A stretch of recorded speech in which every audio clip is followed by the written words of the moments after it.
Neuropathic pain क्या है? कभी कभी पेनलेस अल्सर्स हो जाते हैं, चोट लग जाती है, तब उन्हें पता नहीं चलता है कि किस कारण से हुआ है।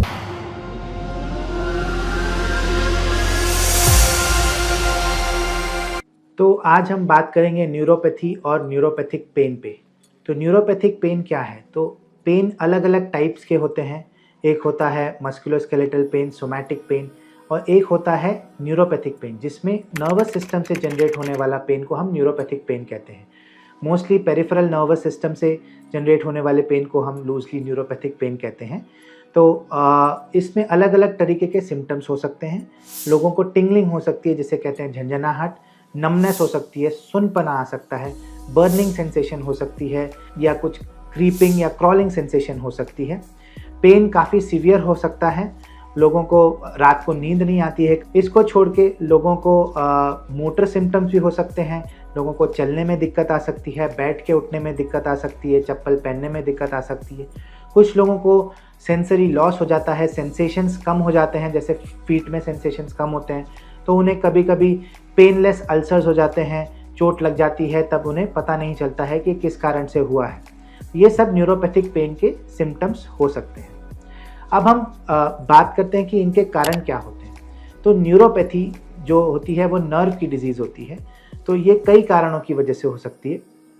कॉमन कारण होते हैं किसी विटामिन की डेफिशिएंसी, जैसे विटामिन B12 की डेफिशिएंसी, थायमीन की डेफिशिएंसी, विटामिन B6 की डेफिशिएंसी। कुछ मेडिसिन्स की वजह से न्यूरोपैथी हो जाती है, कीमोथेरेपी की वजह से न्यूरोपैथी हो सकती है, अल्कोहल लेने की वजह से न्यूरोपैथी हो सकती है। डायबिटीज़ एक बहुत कॉमन कारण है। Diabetic neuropathy one of the most common reason जिसकी वजह से न्यूरोपैथी हो सकती है। इसको छोड़ के कुछ और बीमारियां हैं, ऑटो इम्यून बीमारियों की वजह से न्यूरोपैथी हो सकती है। अब हम बात करते हैं कि हम इसे डायग्नोज और ट्रीट कैसे करते हैं। तो न्यूरोपैथी डायग्नोज करने के लिए पहले तो हम हिस्ट्री लेते हैं पेशेंट की।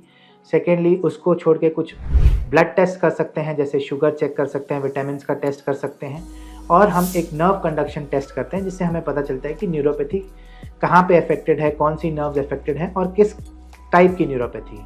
तो जिस टाइप की न्यूरोपैथी है उस तरह से हम ट्रीटमेंट करते हैं। तो न्यूरोपैथिक पेन के लिए स्पेसिफिक मेडिकेशंस होती हैं, जैसे प्रीगाबालिन, गाबापेंटिन, ड्यूलॉक्सिटिन। ये मेडिसिन जो हैं रिसेप्टर लेवल पे एक्ट करती हैं और ये नर्व पेन में हेल्प करती हैं।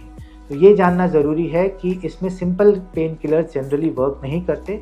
Specific medicine for neuropathic pain देना ज़रूरी है। इसको छोड़ के जो न्यूरोपैथी का कारण है उसको ट्रीट करना ज़रूरी है। जैसे डायबिटीज़ है तो डायबिटीज़ और शुगर का कंट्रोल ज़रूरी है। विटामिन की डेफिशिएंसी तो विटामिन का सप्लीमेंट्स लेना चाहिए। अगर थायराइड की प्रॉब्लम है तो थायराइड को ट्रीट करना चाहिए। कोई ऑटो इम्यून बीमारी है तो उसका उस तरीके से ट्रीटमेंट हो सकता है। Thank you.